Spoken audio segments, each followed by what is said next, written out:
And so if I press the up button, moves that way.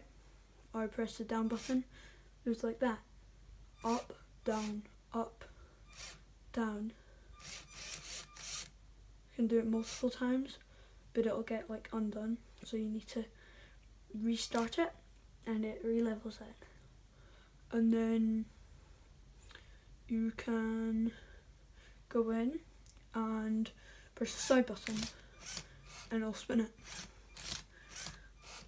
Just like that. And then you might be wondering, how do I do the left and right sides? Using the ones at the side, like that. They don't work as well, as you can probably tell. I'll have to fix that there. And sometimes it does this thing where it doesn't quite catch on.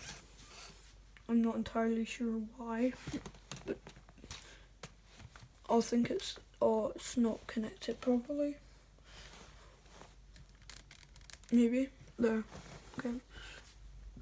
But yeah, it's a cool design. Improvements can be made. I'll do an instruction video, show you how to make it. Yeah.